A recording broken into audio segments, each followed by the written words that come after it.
Hey nerds, Farmer Jesse here. Welcome to Growers Daily, your daily dose of ecological farming insight. It is Tuesday, December 2nd, 2025, and today we are discussing where we, here on my farm, get our seeds, straw, and helping the soil recover from a drought. So let's do it. Recover from a drought. That's fun to say.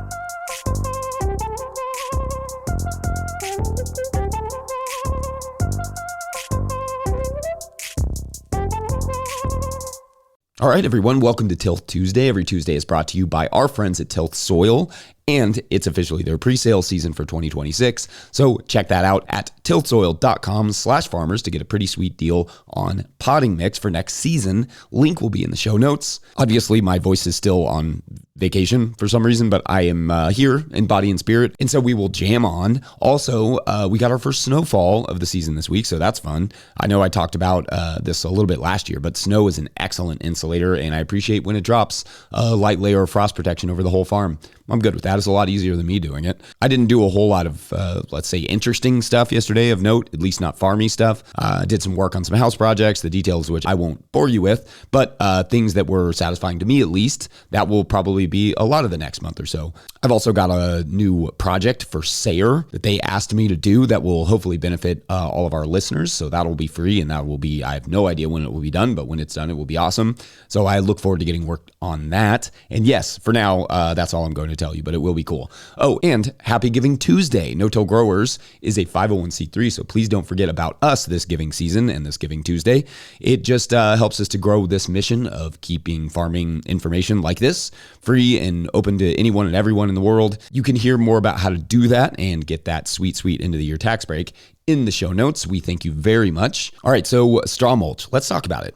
Straw is the dried stalks of a grain crop, contrasting that with the fresh cut green stalks of grass that we call hay. And what typically happens here is that a grain crop is grown, it matures, and that grain is harvested, leaving behind the stalk. These stalks are then cut and baled and sold as straw. This could be large round bales, it could be square bales. The beauty of straw is that when grown well and harvested properly, it should have very little, if any, weed seeds in it. The seeds of literal weeds, I mean, or wannabe weeds like the grain it came from. Straw is light, which makes transport and then physical distribution easier for straw than say hay or compost, etc. Straw is also light color-wise, which makes it good for cooling the soil. Then, of course, it does a really nice mulchy job covering the soil, holding it, holding the moisture in, holding the soil in place, all the things. It can blow around a bit, especially after it's first laid out, but the decomposition will lock the straw in place pretty well and relatively fast. Now, on the cons side, because straw is the dried stalk of grain that is fully senesced, straw contains very little in the way of nutrients. It's basically just carbon because many of the nutrients it once contained are now jammed inside of those little seeds that it made, which is one reason seed meals make an excellent fertilizer. Just it's got lots of nutrients in it. Also on the con side, well, the volunteer weed seed thing, that's obvious one. You don't want to plant strawberries and then mulch them in the fall with straw that contains, even though they're called strawberries, with straw that contains winter wheat because, well, you've just planted wheat. And that is a strangely specific example because I've done it. In some cases, that could be a boon. You plant straw and the cover crop, but mostly it won't be, especially not around your strawberries. Another con is the potential for contamination. Now, this is not as common as it may seem, but some growers, generally in the north, where seasons are short, may spray their grain crops with an herbicide to dry it down faster called desiccation. Again, it is not that common, but we are talking about large grain growers, so some of the resulting straw can potentially make its way to local distributors, in which case, if you are not in an area that grows much grain, you could still wind up with straw from the north via one of these, various distributors. In the ideal scenario, you know the person that grew it and can ask them if it's been sprayed or when it was sprayed. They may spray some pre-emergent herbicide for weed control. That means before it comes out of the ground. This, I guess I'm less concerned with in terms of contaminating the straw physically in the way that desiccation can. Not saying there isn't any risk there, just it's significantly less likely to harm your plants in the way that fresh herbicide sprayed on a mature stalk could. Anyway, what have been some of your experiences using straw? Good? Bad? Again, I like it in the summer for cooling soil. I like it underneath compost for lasagna gardening. And I like that it's light because I'm lazy in the heat and I don't want to lift up, heavy stuff. But what say you? Let us know. And otherwise, it's break time when we come back, where we get our seeds. Be our beads. See, people say I'm not a poet. I don't know who says that. Somebody does. Today's episode is brought to you by Johnny's Selected Seeds. Johnny's Selected Seeds is a proud supporter of Growers Daily. At Johnny's, they do more than sell seeds. They grow them. They trial them to see how they perform on Johnny's research farm in Maine and across the U.S. and Canada. Only the best varieties are added to their catalog and website. When you need proven varieties you can count on and detailed guidance from seedling to harvest, consider Johnny's your trusted growing partner. JohnnySeeds.com. That's JohnnySeeds.com. Today's episode is also brought to you by Farmhand. Farmers who partnered with Farmhand say they grew an average of 63% this year because it's more than software. Farmhand is your business coach and assistant, helping to sell out, save time, and grow smarter with real data from real farms, shaping websites that convert, campaigns that sell, and fulfillment systems that run smoothly. Curious what that looks like? Meet the founder, Ari, at farmhand.partners/no-till and see the same insights and support the fastest growing farms rely on every week. That's farmhand.partners/no-till. All right, back to the show.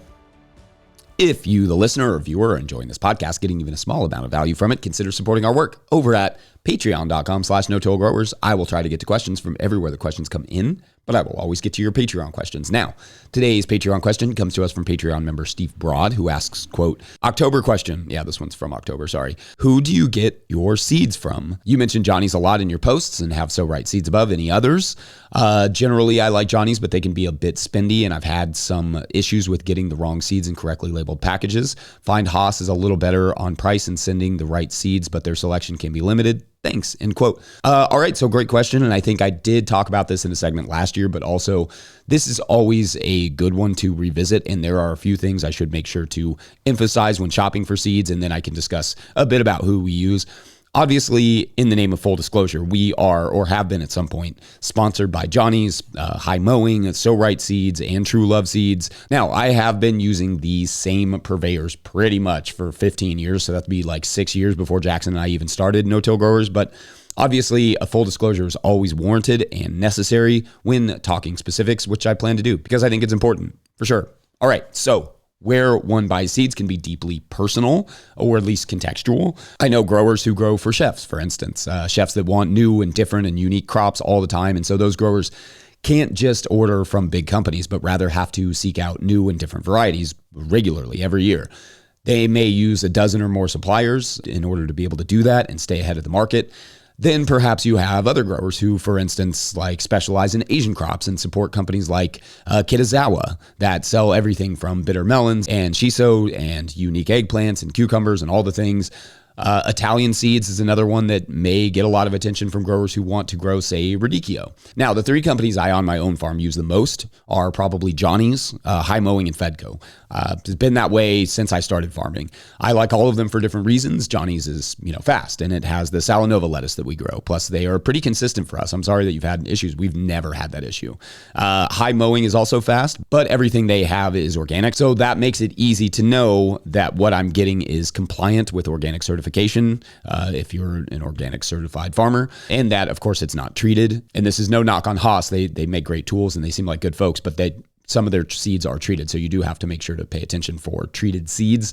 Fedco is another good one that we have used forever. One, because they are cheap, especially if you team up with other farms and get in on the bulk discount rates. And two, because they have a few varieties I can't get elsewhere, like Jetstar, my favorite red slicing tomato. I love those things dearly, but Fedco can be a little slow on delivery, making it up for price and consistency, though. I also think everyone should have at least one or two or three local companies to get seeds from. Like here, I will order some things from Southern Exposure Seed Exchange, because a lot of the seed is produced in Virginia, which is a pretty similar climate to my own. If you're in a high altitude, find a high altitude grower like Wild Mountain Seeds, or, depending on where you are, if that makes sense for you. If you're out in the Pacific Northwest, there are companies like Osborne Seeds and Territorial, who are both great. The Midwest has folks like Buffalo Seed Company and So Right Seeds and others. True Love is out of Pennsylvania and has a cool profit share program for their seed growers. So definitely, that's the kind of stuff you should support. Spread the love out a little bit. So we always suggest people, look locally, literally just Google seed company in Texas or wherever you are and see what's available in your region or climate. And then if you want to, you can talk to them about what seeds they actually breed there, because that could be better for your situation. Though, of course, that doesn't mean you can't grow seeds from outside of your climate. Just, it's good to have a few that are bred for where you are. Like I get my regular bean seed from Southern Exposure now because in the past we've ordered it from other companies, and when we grow those beans, they just don't perform very well. And I'm talking specifically like the dried beans.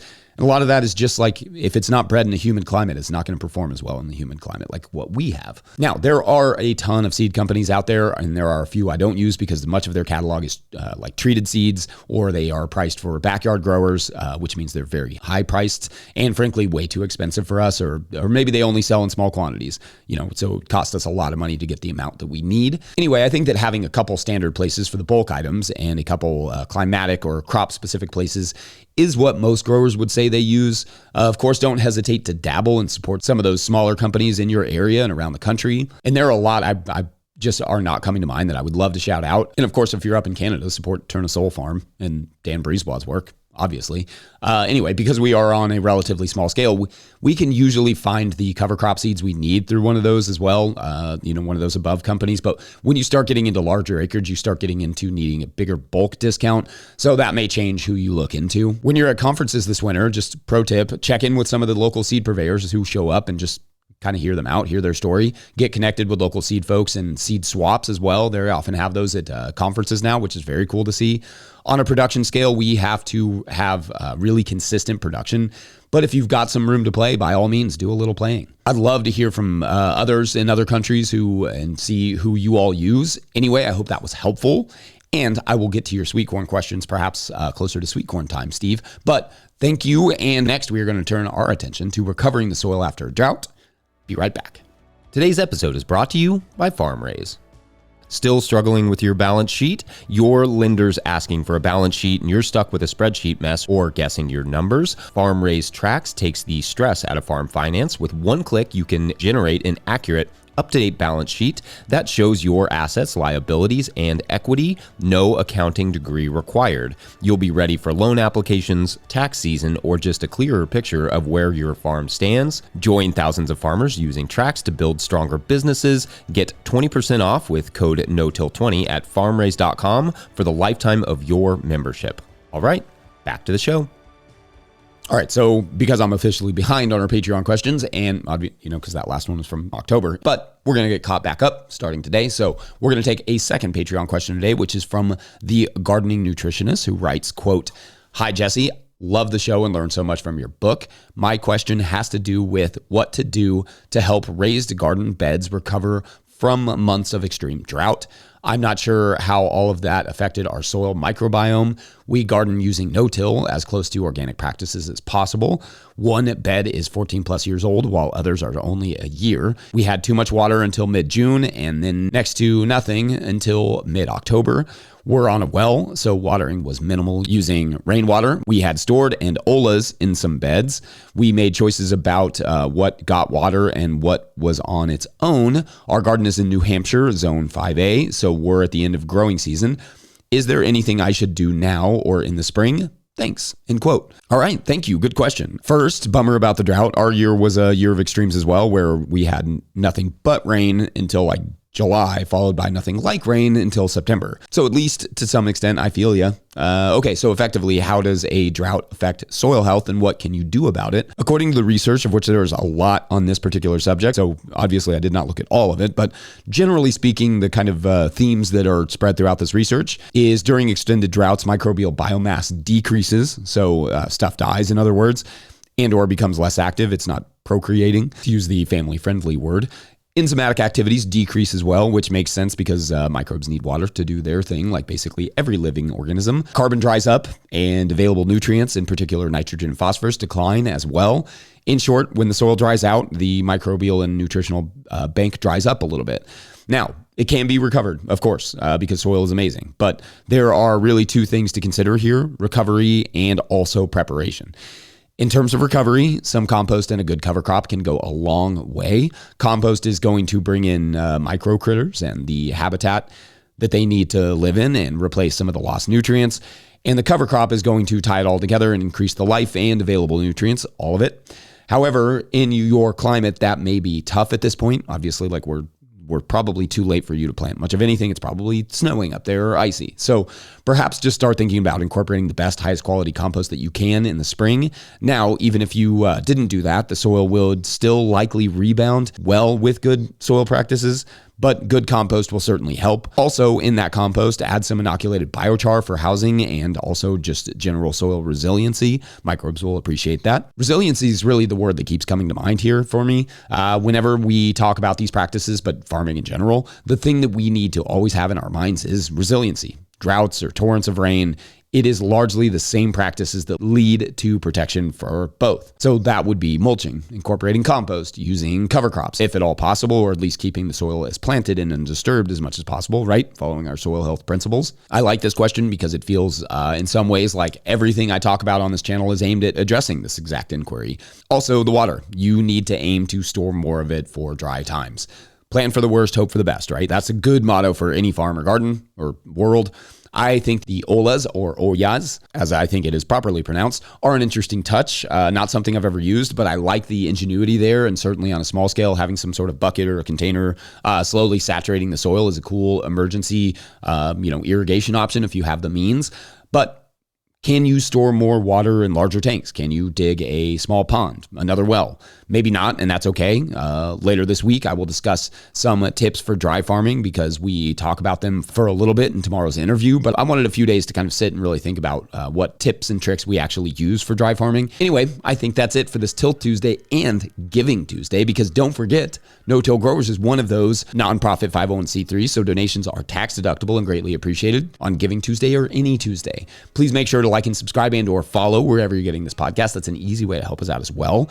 Enormous thank you to all of our show sponsors. And if you'd ever like to sponsor the show, you can reach out to Farmer Michelle at notillgrowers.com. Huge shouts to Willie Breeding for the theme music, Mike Hilbert for the production help and editing, and also to my wife, Hannah, for everything in the world. Also, shouts to Epidemic Sound for the background music that you can hear.